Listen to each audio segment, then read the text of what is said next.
নমস্কার বন্ধুরা, welcome to Shampa's kitchen. আজকে আপনাদের সাথে নরম তুলতুলে দুধ চিতই পিঠার রেসিপি শেয়ার করব। সঙ্গে থাকবে কিছু টিপস অ্যান্ড ট্রিক্স। স্বাদ ও গন্ধে ভরপুর এই চিতই পিঠা মুখে দিলেই মিলিয়ে যাবে। রেসিপিটা ভালো লাগলে লাইক আর শেয়ার করার অনুরোধ রইল। আর এরকম রেসিপি আরো দেখার জন্য শম্পাস কিচেন সাবস্ক্রাইব করে নিন। তাহলে চলুন শুরু করি। সবার প্রথমে একটা বড় সাইজের বোল নিয়ে নেব। তার মধ্যে নিয়ে নেব চালের গুঁড়ো। 2 কাপ পরিমাণে চালের গুঁড়ো নিয়ে নিলাম। এখানে 300 গ্রাম চালের গুঁড়ো নিয়েছি।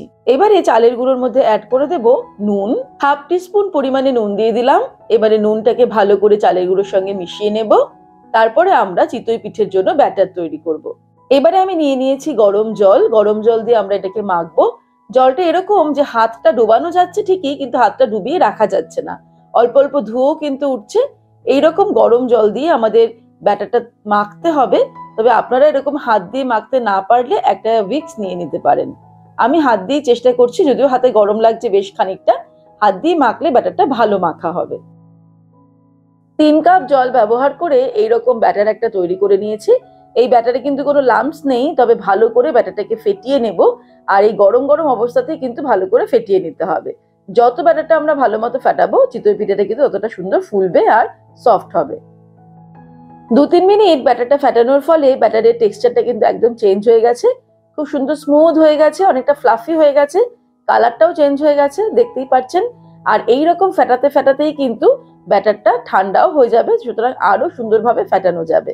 ভালো করে ফেটিয়ে নেওয়ার পর ক্রিমি টেক্সচার যখন এরকম চলে আসবে ব্যাটারে, তখন এবার এটাকে ঢেকে রেখে দেব 15 থেকে 20 মিনিট। তারপর ফিরে আসবো। 15 মিনিট হয়ে গেলে এবারে আমি একটা হাতা নিয়ে নিয়েছি, ডাবু হাতা মতো। এটা দিয়ে আমি আরো কিছুক্ষণ একটু ফেটিয়ে নেব, তবে তার আগে ব্যাটারটাকে একটু পাতলা করতে হবে। তাই আমরা কিছুটা পরিমাণে আরো উষ্ণ গরম জল এর মধ্যে অ্যাড করব। আরো 1 কাপ মতন জল ব্যবহার করলাম। এবারে আমি হাতা দিয়ে ভালো করে সবকিছুকে মিক্স করে নেব আর আরো মিনিট খানেক ফেটিয়ে নেব। এবারে চিতই পিঠা তৈরি করার জন্য আমি একটা ছাঁচ নিয়ে নিয়েছি। আমি এখানে ননস্টিকের ছাঁচ নিয়েছি, আপনারা মাটিরও নিতে পারেন। ভালো মতো ছাঁচটা গরম হয়ে গেলে এর মধ্যে একটু তেল ব্রাশ করে নেব। আপনারা চাইলে ঘি দিয়েও ব্রাশ করে নিতে পারেন। এবারে ফ্লেমটাকে হাইতে রেখে এর মধ্যে ব্যাটারটা দিয়ে দেবো। আর ব্যাটার দেওয়ার আগে কিন্তু অবশ্যই একবার ফেটিয়ে নেবেন, মানে হাতাটা দিয়ে ভালো করে ঘেটে নিতে হবে। তারপরে ব্যাটারটা ভরে দেওয়ার পর এবার ফ্লেমটাকে লোতে করে ঢাকা দিয়ে এটাকে 4 মিনিট হতে দেব। 4 মিনিট পর ফিরে আসছি। 4 মিনিট হয়ে গেলে ঢাকা খুলে পিঠেগুলোকে উল্টে দিতে হবে। একটা চামচের সাহায্যে খুব সহজে এগুলোকে উল্টে দেওয়া যাবে। এই দেখুন কিভাবে আমি করছি। প্রত্যেকটা উল্টে দেওয়ার পর আবারও লো ফ্লেমে 1 মিনিট হতে দেব, যাতে ওপরের দিকটাও ভালো মতো সিদ্ধ হয়ে যায়। 1 মিনিট পর ফিরে আসছি। 1 মিনিট হয়ে গেছে। এবারে আমি পিঠেগুলোকে তুলে নেব। দেখলেন তো কত সহজে এই চিতই পিঠেগুলো করে ফেললাম।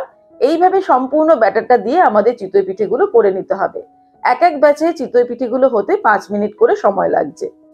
এবারে একটা কড়াইতে নিয়ে নেব দুধ। আমি এখানে ফুল ফ্যাট মিল্ক নিয়েছি 1 লিটার। দুধটাকে হাই ফ্লেমে জাল দিতে শুরু করব। দুধ জাল দেওয়ার সময় কিন্তু নাড়তে নাড়তে দুধটা জাল দিতে হবে, যাতে নিচে লেগে না যায়। এবারে হাই ফ্লেমে দুধটা যখন ফুটতে শুরু করবে, তখন আমরা ফ্লেমটাকে মিডিয়াম টু লোতে করে দুধটাকে আরো 3-4 মিনিট ফুটিয়ে নেব।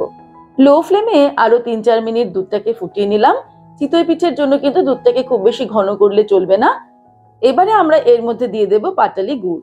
আমি এখানে 300 গ্রাম পাটালি গুড় দিলাম, তবে গুড়ের পরিমাণটা আপনারা নিজেদের স্বাদ অনুসারে বেশি বা কম করতে পারেন।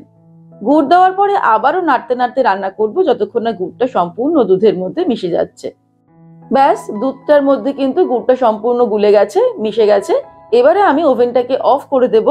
তারপর ওভেন অফ করার পরে পিঠেগুলো এর মধ্যে অ্যাড করে দেব। এই গরম গরম দুধের মধ্যেই পিঠেগুলো অ্যাড করতে হবে।